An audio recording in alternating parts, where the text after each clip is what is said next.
Hi, this is Timothy Zahn, author of Thrawn, and you're listening to Star Wars Reactions. Good for you. There's been an awakening. Have you felt it? In 1977, George Lucas formed a legacy. The Force is with me, and I am with the Force. Inspired by mythology, his saga has become a passion for many. Feel the Force around you. His legend has become our story. It's true. All of it. One of resistance. We are the spark that'll light the fire that'll burn the First Order down. Rebellion. Rebellion is built on hope. And redemption. I am a Jedi, like my father before me. This is Star Wars Reactions. Remember, the Force will be with you. Always. Well, wouldn't you know, it's time for Star Wars Reactions, y'all. We're back. Welcome to episode 111 of Star Wars Reactions. And we got a fabulous show for you. Happy Mando Monday, which is the date this is being released. So we got a fun one. Let's get everybody in here and have some fun. My name is Aaron Harris, and joining me is the Mando to my Grogu, the David Motters. David, brother, what's going on? Oh man, this is going on. Man, I'm ready to react. You know what I was thinking, buddy? And I just had to process this, that not counting the episodes with Mando in it in Book of Boba Fett, the last one was December 20th, 2020. So we've gone just over 2 years since that season 2 finale. Now, again, I know we have what many people affectionately call Mando season 2.5 that occurred within the Book of Boba Fett. But I guess I just bring that up just to say that, yes, I'm more than ready to react after that long a period of time, and really excited to react with you, brother.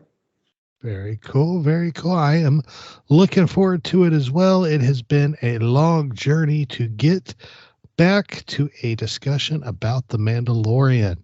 So let's not hold back. Let's jump into this episode, episode 111.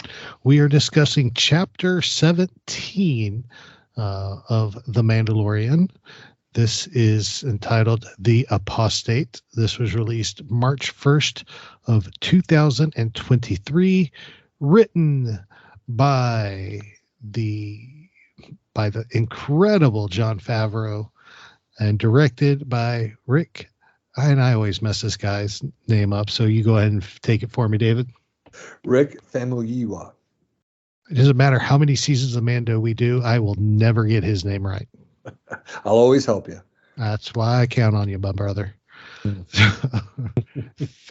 Famuyiwa? You nailed it. Famuyiwa. I'll mess it up by the end of the episode again, I guarantee it. But yes, fabulous episode. The synopsis for this: Mando seeks out the Children of the Watch, only to find them being attacked by a massive water monster. After saving them, Mando once again asks the armorer if he can be redeemed in the living waters under the mines of Mandalore. The armorer says it's impossible until he shows her a shard of glass from Mandalore. The armorer gives her blessing, and Mando is off on his redemption adventure. Before going to Mandalore, he travels to Navarro to try to get a droid he can trust. He tried to remake IG-11, only to have the droid revert back to its original programming and try to kill him. Grief Karga introduces Mando to the Anzellans to see if they can fix IG-11. They struggle as well, and Mando proposes he'll get Carabast. Let's try this again. I'm getting tongue-tied here. Hey! They struggle as well, and Mando proposes he'll get a new memory part so IG-11 can be fixed. After escaping the pirates in an asteroid field, Mando travels to Kavela, a world in the Mandalorian system where Bo-Katan sits on the throne in the Mandalorian castle. Mando tells Bo-Katan he's returning to Mandalore to redeem himself.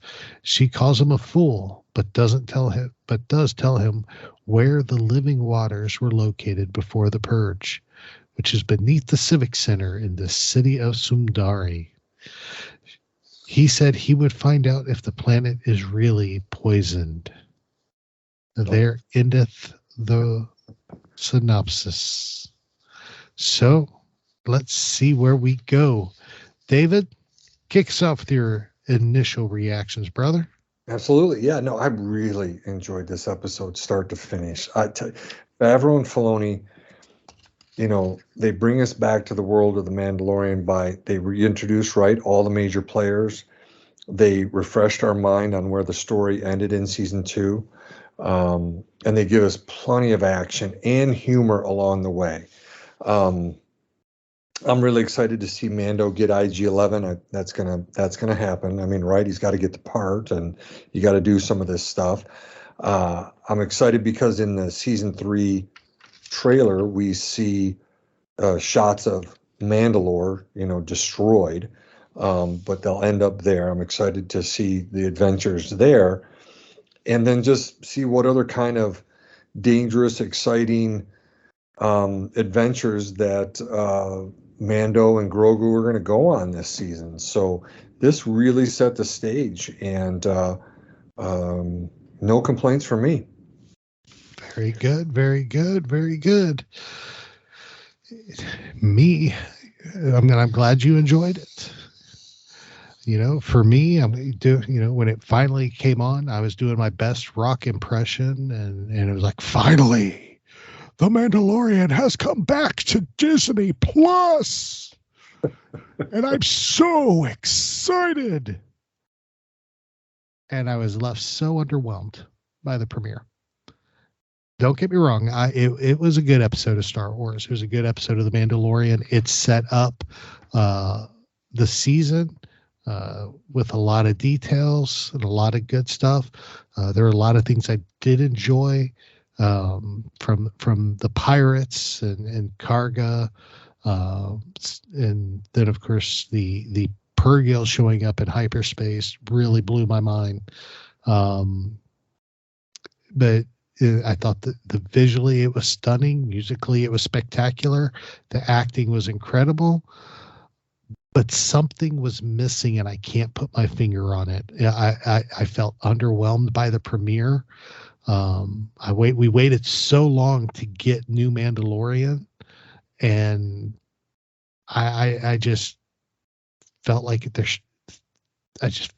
should have been more, something else. I don't know what it was, but I just was left very underwhelmed by the episode. But don't get me wrong. In Filoni we trust. Dave Filoni, President 2024.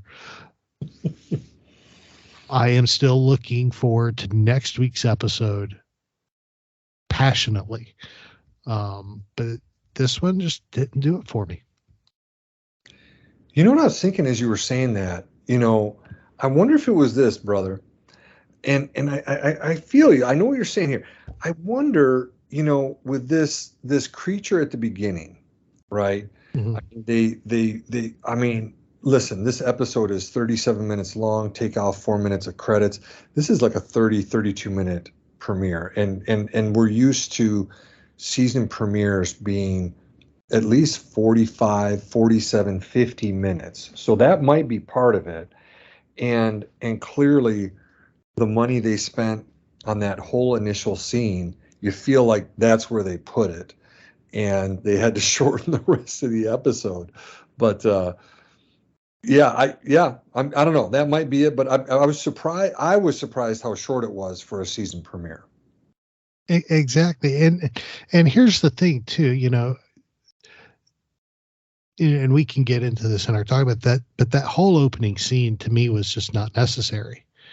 We already know he's an apostate. We already know they don't believe he's a Mandalorian.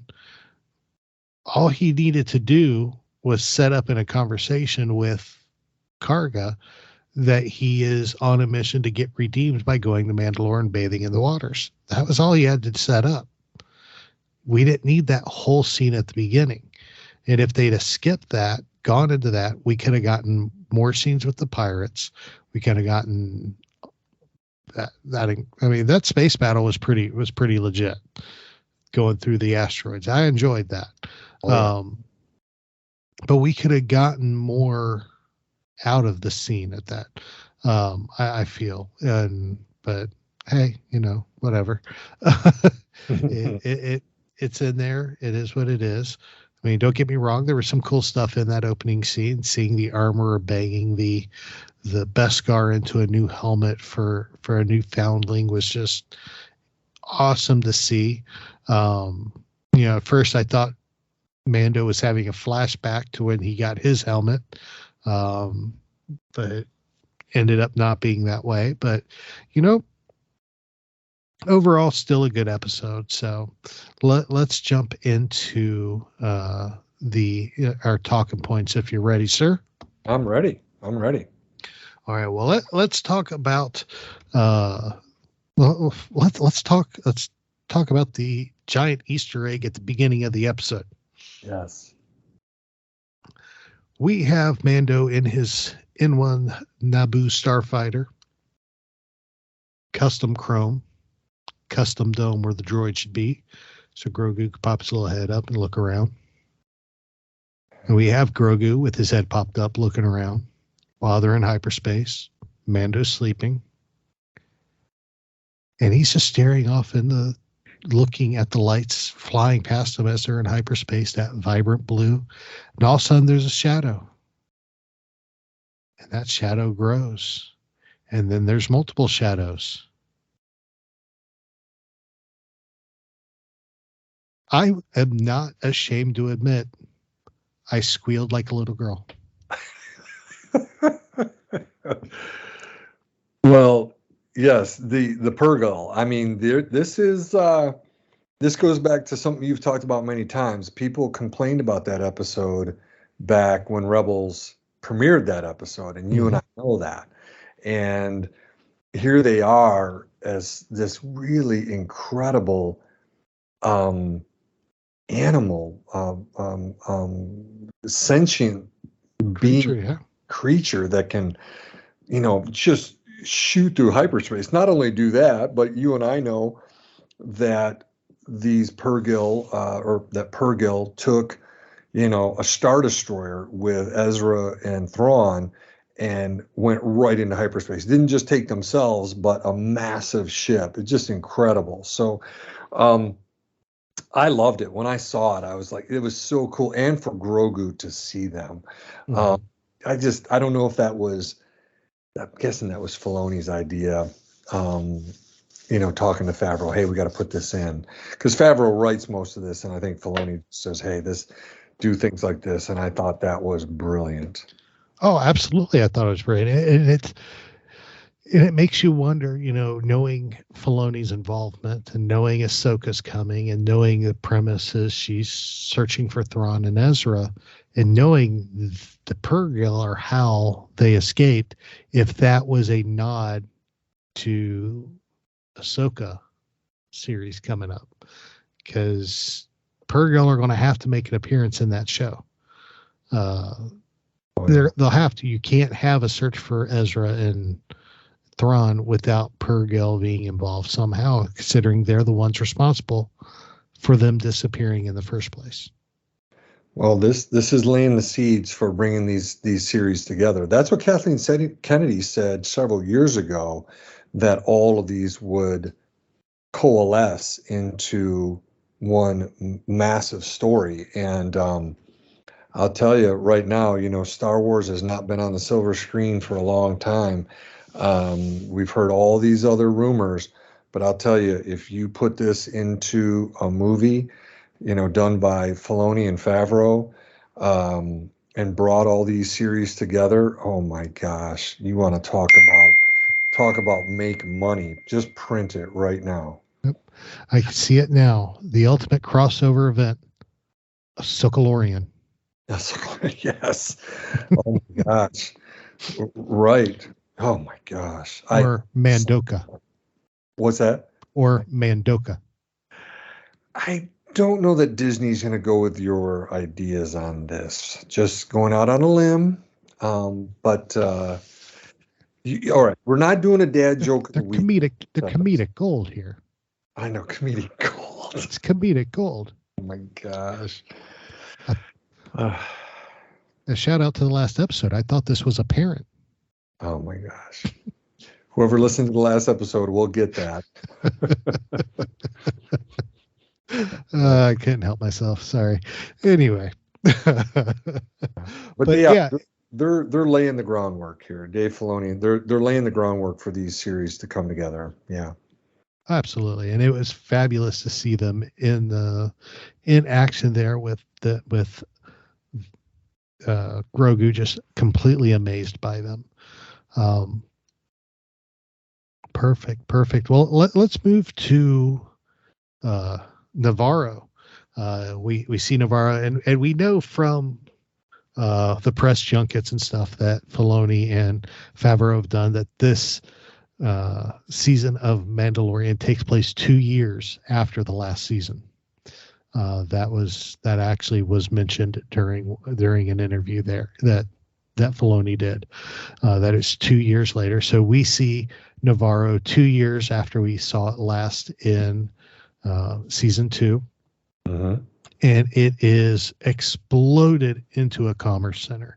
It is so built up. It's so clean. There's families everywhere. Kids are running around playing. It is not the hole in the wall we see in the first season at all. It's quite a thing of beauty, honestly. It looks like somewhere you'd want to take your family and settle down. And all of that apparently is thanks to High Magistrate Grief Karga. Yes. Hi. And I love how that came up several times. Even as droid walks in, Magistrate, and you see Grief Karga's face just drop, and it's High Magistrate. Oh yeah, sorry. Hi Magistrate. I was waiting for somebody to make a dad joke. Hi, how you doing? I'm good. How you doing? Hi Magistrate. Anyway, bad dad joke. Anyway. Wow, man. You were trying to get them in as many as you can. I know there's no official dad joke of the week in this episode. So, I got to try to, I may have to add them to this episode just for the heck of it, going forward. Cause I feel like I'm having a withdrawal, man. Well played. I need my death sticks. Anyway. No, well, I was going to piggyback on what you were saying. I really love this change in Navarro. It's cool to see it this way, and they do give some exposition here, right, buddy, about what has happened to Cara Dune, because Grief asked him to be the marshal there, and and obviously Mando can't do it because he's on his own journey of redemption and getting back to Mandalore and stuff like that. But it is neat to see it. And quite honestly, as you said, when he lands and you see that musical group playing and the streets are clear, it's much more colorful, quacking monkey lizards up in the tree, droids, all different types of aliens. And, Grogu loves seeing all of that. I thought that was really, really neat and setting the stage for, what we see where, Grief Karga has these pirates come back from King Gorian Shard and his pirate gang led by Vane. And they want to have a drink, but it's a school. And of course, we saw the school in season 2. That's where Grogu eats his little blue cookies that he throws up later on the. But I thought that was kind of neat how that got set up, and how they're like, no, we want to drink right here. And he's like, not in my school.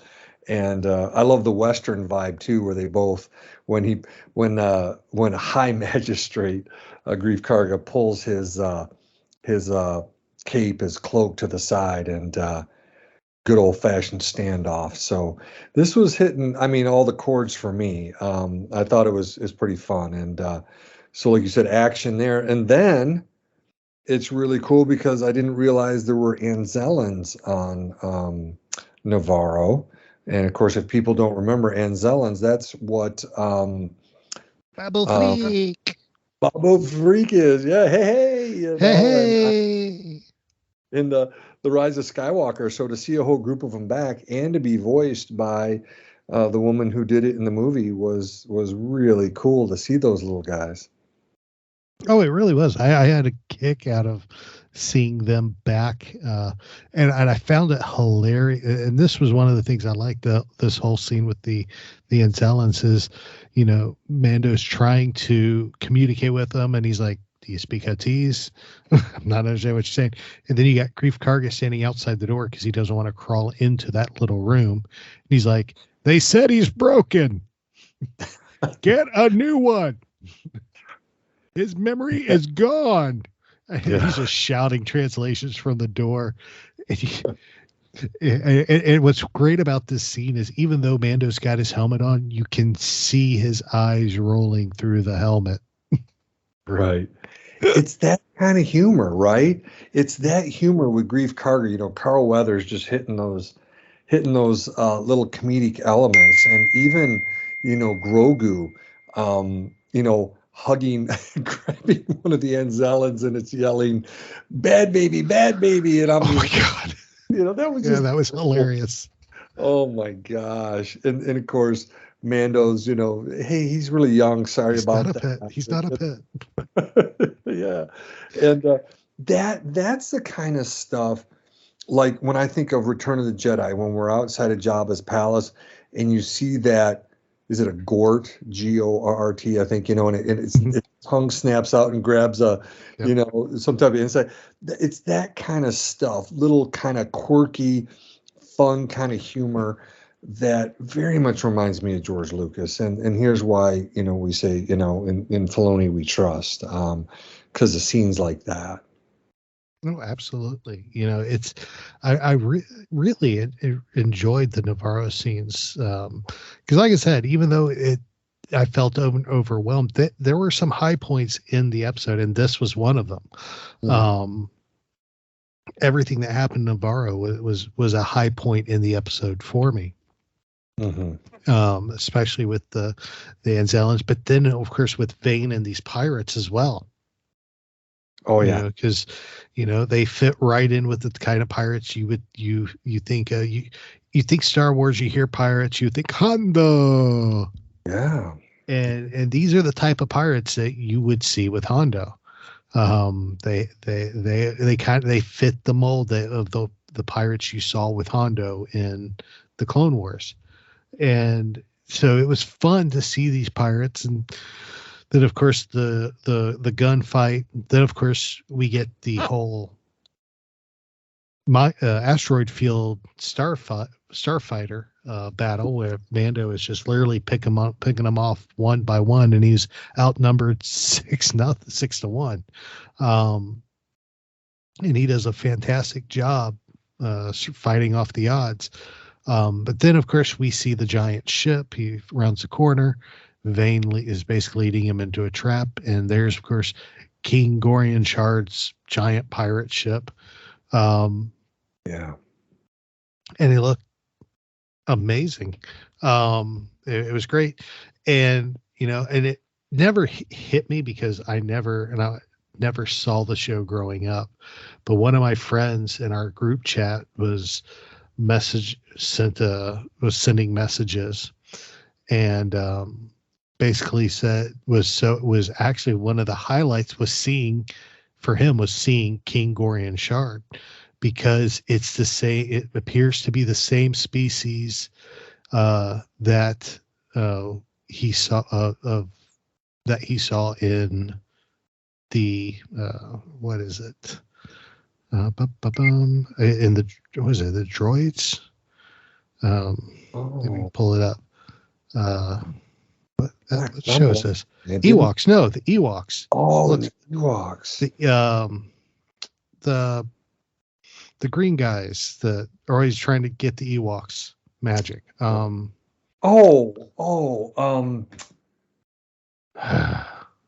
can see him right now. The Dulocs. It looked just like a Duloc to him. Oh, He even sent pictures of concept art layout of the Dulocs, and it matches almost perfectly in the face to what we saw of King Dorian, or Gorian, not Dorian, Gorian, and I thought that was a really cool connection. That since I have not fully watched the entire series, we're only about 5-6 episodes in our vintage reaction reviews. exactly. So I wasn't familiar enough with it to make that connection, but I thought that was a fabulous connection. So shout out to my buddy Angelo on that, because that's something I never would have put 2 and 2 together if it wasn't for him.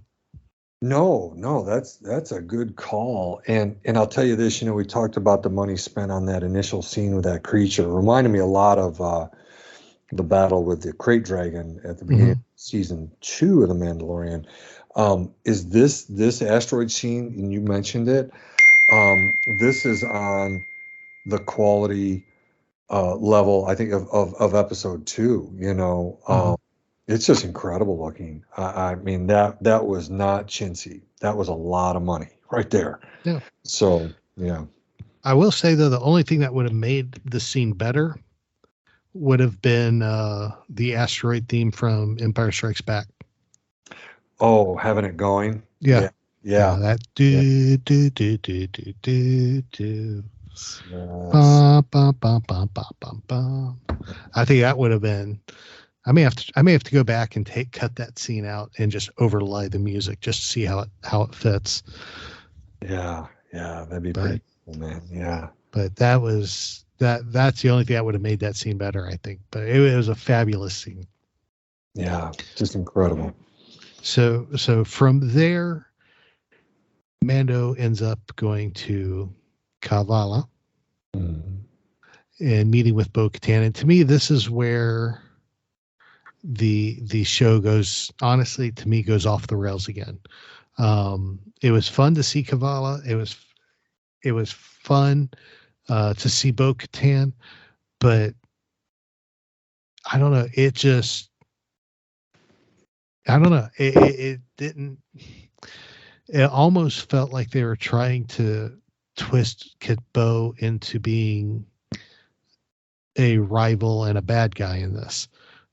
They've changed her hair color. It's darker now, and she's her forces have left her. She's been abandoned. Her world has fallen apart again, and all because she didn't get the Darksaber from Moff Gideon, who is facing a New Republic tribunal after Marshal Dune took him in. But the whole scene with Bo-Katan I found completely useless. Okay. It to me, it did nothing except for, we had a good relationship with Bo-Katan in season 2. There was a lot of mutual respect. Even at the end when he had the Darksaber and he tried to give it to her and she declined it.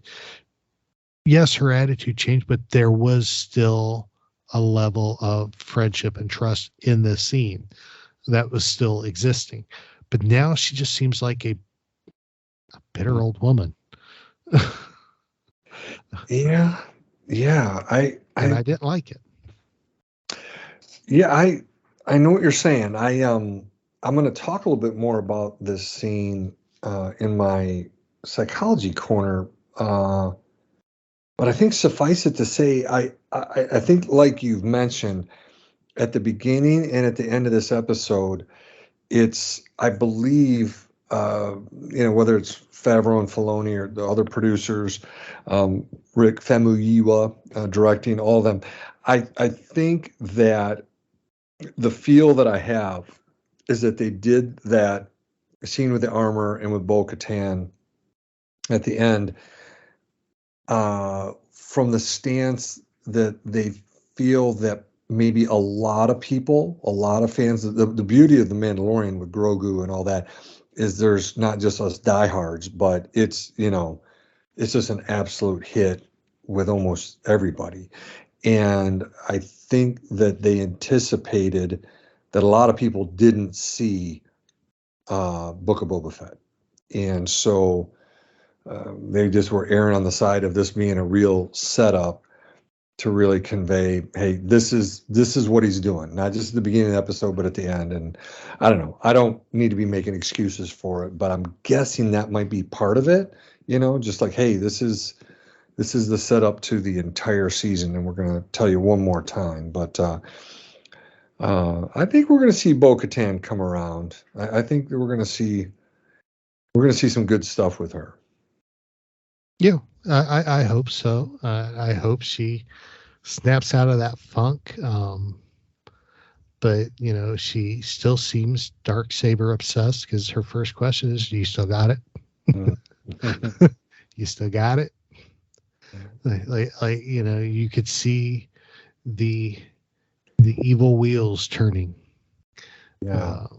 And at one point she even tells her to go wave it around and people will follow him, and he's like, "That's not what I want." I know. Yeah, she's different, kind of different than in the Clone Wars, when we see her with Ahsoka and in season 7 there and stuff like that. But yeah, I mean, I like the pictures that you posted for our Who's Who Wednesday, and I was really looking at those, and the one that you posted about how she lost the Darksaber during, I guess, apparently during the Purge, perhaps, with Moff Gideon. Maybe we'll start seeing some of that, maybe some clips of, because Gideon talked about it, right? The Night of 1,000 Tears. And so, I don't know. We'll see. Yes, we'll see. So, I mean, of course, and that leads, of course, to the big mystery of Mandalore. What actually is going on Mandalore? Is the planet poisoned? Is it not poisoned? Is there anything left? Are the caves with the living water still there under Sundari? I mean, it's a lot of mystery of what is left of Mandalore. I mean, we do see some clips in the trailer, which is obviously Mandalore. It's obviously Sundari. So it'll be interesting to see that when we get to those episodes. So I'm not going to speculate there, but it's just something to have in the back of your head. What is truly going on Mandalore? And that's the last thing Mando says to Bo-Katan is, "I will find out if Mandalore's poison." Yeah. It's the MacGuffin, right? We always talk about what's the MacGuffin? What is the pull? And like, I want to know, I'm like, yes, that's that's the whole pull. That's the mystery. And, I'd be curious, are they going to get to it in what episode? 3rd, 4th, 5th? Is it going to be as far as the 8th episode? I'm not sure, but that's the pull. That's the mystery. That's the buy-in. And I've bought in. I want to know, is it poison? It's obviously plundered and blown up, but are the living waters still underneath there? And we'll see. We will definitely see. So, all right. Well, for now, bear with us a few moments. We are going to take a quick break. And when we come back, we'll continue with the first episode of season 3 of Mando, the Apostate, and so much more. Hang on. We'll be right back.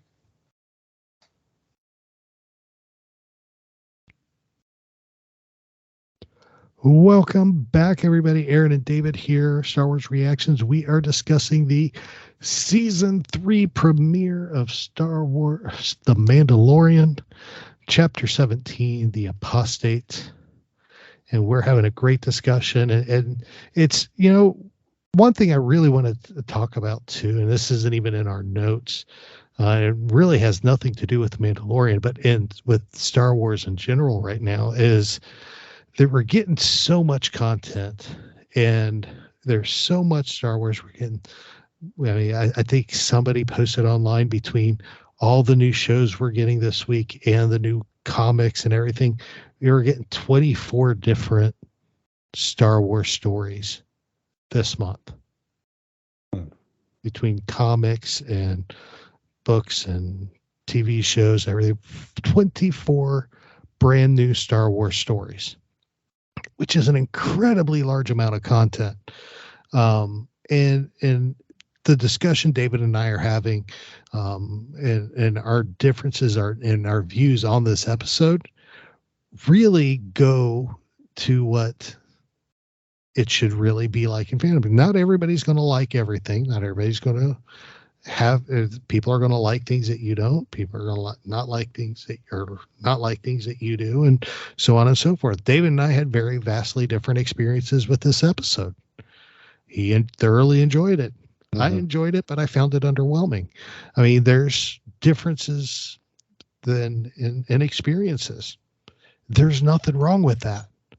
And I really love the fact that we can sit here. We're best buddies. We're brothers. We can have this discussion.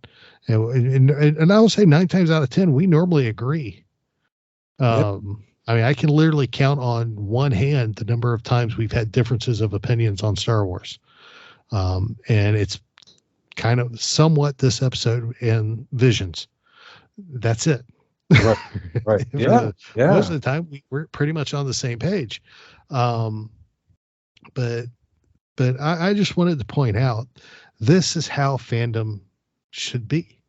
We have our differences and opinions. We have our differences and experiences with the show, but it's civil. We have fun. We're laughing. We're having a good time. And we're all still Star Wars fans. Yeah, that's it. Yeah, I just wanted to throw that out there. So, c'est la vie. I just wanted to get that out there. But let's get back to the Apostate. Was there any other talking points you wanted to hit on before we moved into final reactions and your new psychology corner and everything? No, I feel good about what we covered there, and really hit, the action, the humor, and what we liked and didn't like. Yeah. Very good. Very good. It was definitely a good one. So a good discussion, of the episode. So I'm content as well. So let's go into our final reactions, David. I'll let you kick it off first for us. Give us your final reactions to the Apostates. All right. Well, I'll do that and do a grade, right? So we'll kind of time together, and that'll, I think. We'll do the grade after the reactions. Oh, okay. All right. So, like Aaron just laid it out, we all have, different takes on all this Star Wars stuff and whether we like certain episodes or not. But, I was obviously really looking forward to the Return of the Mandalorian, even after seeing him in Book of Boba Fett. And for me, this episode did not disappoint. It had the action, the adventure, humor. I mean, Carl Weathers, Aaron had referred to that scene, him just making his commentary out there, the Enzellans, the bad baby, and saying that I think IG-11 was broken down to the point of poodoo. Just, I love it. And Grogu squeezing one and Enzellan, I love that humor. And it just seems like that's the stuff that George Lucas infused in Star Wars. And they're doing it. Filoni and Favreau, like I said, in both we trust. So, the other thing that our listeners have heard before is, when Aaron and I talk about these different series, is does an episode lead us wanting for more? And this set the stage for that. I just mentioned it a minute ago with, what's the MacGuffin? It's like, gosh, what's going on Mandalore? I want to know these things. I'm like, all right, let's go.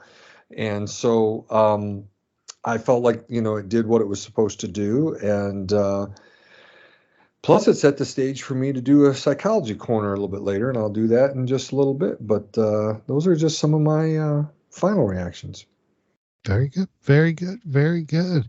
Well, we've been talking about through the episode, for me, overall, it left me a bit underwhelmed. I mean, it was a good episode. There was a lot of content crammed into this episode, a lot of fun things that occurred. The whole Navarro scene was probably some of the funniest stuff I've seen in a while. And I just thoroughly enjoyed it, that scene. But the rest of it just was lacking so much, it left me wanting more, which is kind of crazy because I have been on the edge of my seat waiting for Mandalorian season 3 for so long. But I like I said, I still have hope. In Filoni we trust. Dave Filoni, President 2024. I'm still looking forward to Wednesday and getting a new episode and seeing what happens then. But, it just overall, there's a hole and I got to figure out how to patch it.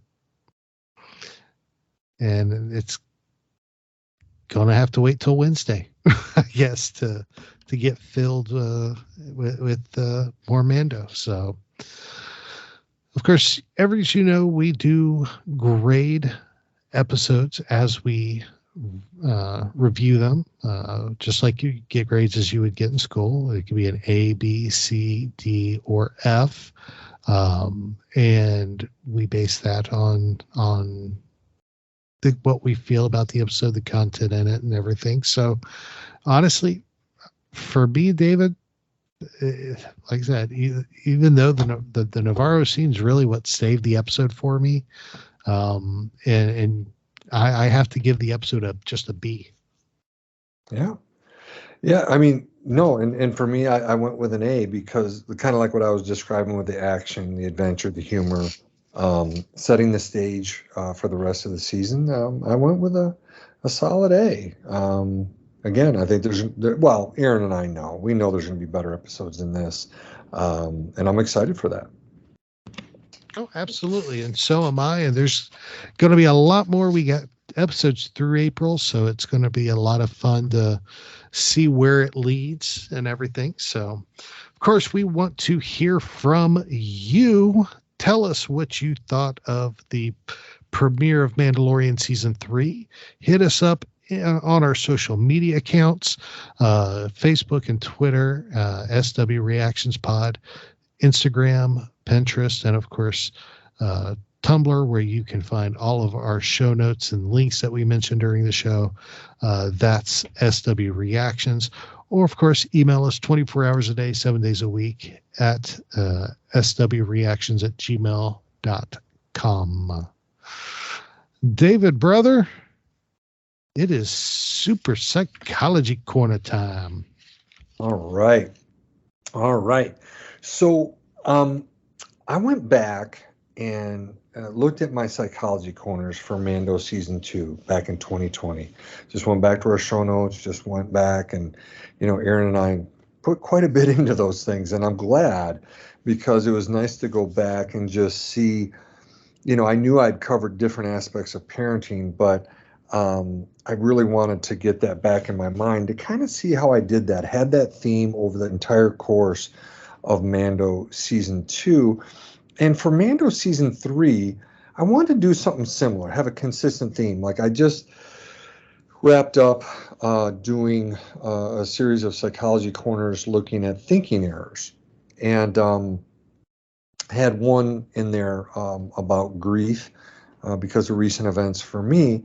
But I really wanted to have a theme because it keeps me focused and organized in my psychology corners. And I think it flows better for all of our listeners as well. So the theme I want to look at is Mando and Grogu's relationship over the course of Season 3. And I really want to specifically see how Mando does from a mentoring perspective, right? Not necessarily parenting, but a mentoring.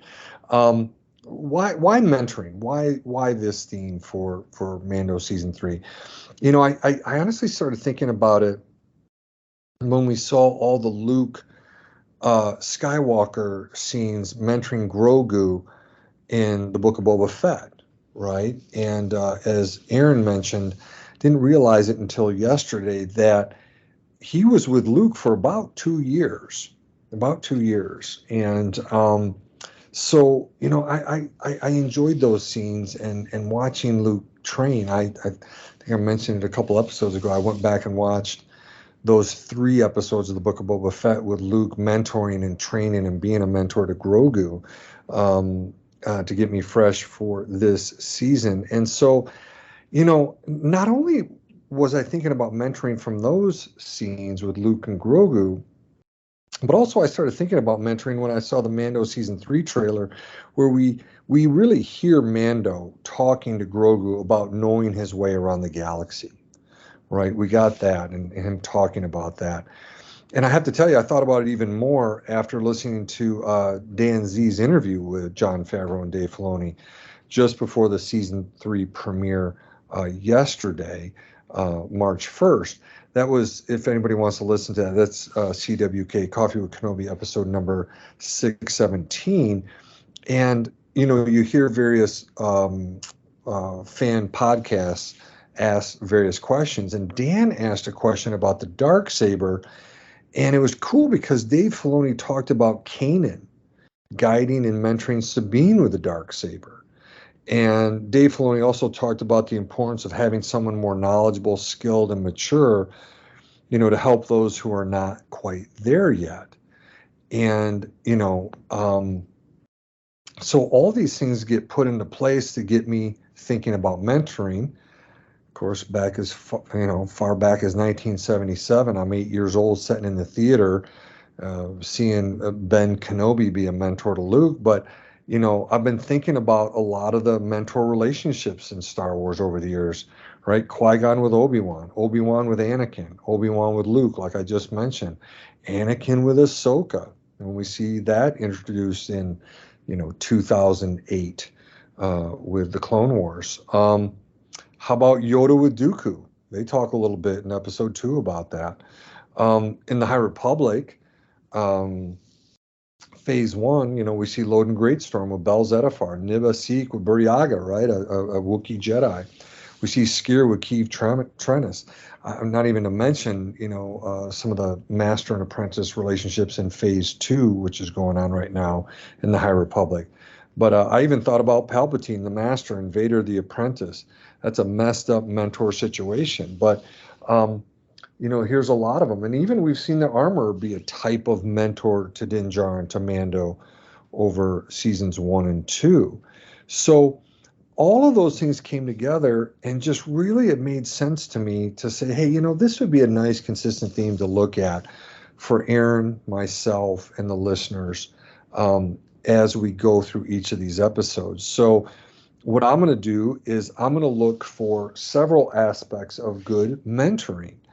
I'm going to ask Aaron to do the same thing, see what he sees, and even for our listeners to keep in mind these aspects of mentoring. And I'm going to reel them off right now.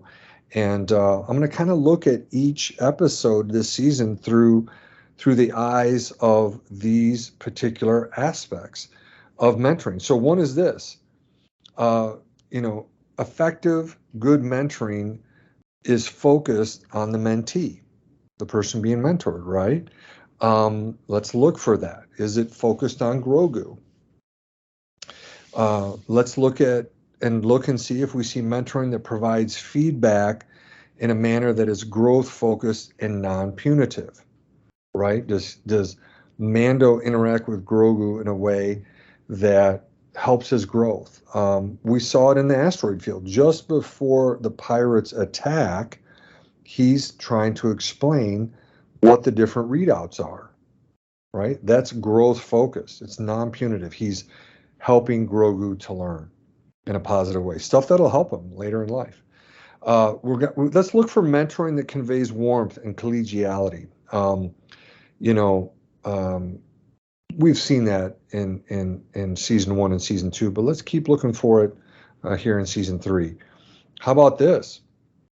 Let's look for mentoring that embraces challenging conversations, right? Good mentoring knows that tension, misunderstanding, and moments of conflict occur and navigates through those, right? Let's look for mentoring that shows that the mentor has done internal reflection and tries to model the right behaviors for the mentee. How about this? Let's see if, Mando keeps learning, right? Good mentoring shows that the mentor never stops learning, just like the mentee. We want the mentee to learn. We want the mentor to learn. And, I'd mentioned just a little bit ago when Aaron and I were doing final reactions that I was going to talk a little bit about maybe some examples of mentoring. I just gave one of, seeing Mando teaching Grogu about the different readouts in that Naboo N1 starfighter. The conversation at the beginning of the episode and at the end were difficult conversations. They're challenging conversations. Even in the one with Bo-Katan, I thought it was interesting. And I should have watched it one more time before we got on, where Mando calls out Bo-Katan for changing her stance on the whole situation, related to Mandalore. He goes, which one is it? What's your view here? And I like that Grogu sees this, right? I want my own kids to see this. Let's talk about difficult situations and how is it handled? I was thinking about Mando, where he's basically saying, you're presenting me with kind of a confusing presentation on your thoughts on Mandalore, but I'm going to go see what's going on there. I want to go seek out the truth. And I really like that. But that's part of why I did like that initial one, and the initial conversation with the armorer and the one with Bo-Katan towards the end of the episode. So let's see how Grogu does with this and how much he learns, how much he takes in, and how much he grows. So I would just encourage our listeners to think about that. I'll kind of keep referring back to these aspects of mentoring, and I'm curious to see how Mando does as this season progresses. So there's our theme for Psychology Corners as we go through Mando Season 3, my friend.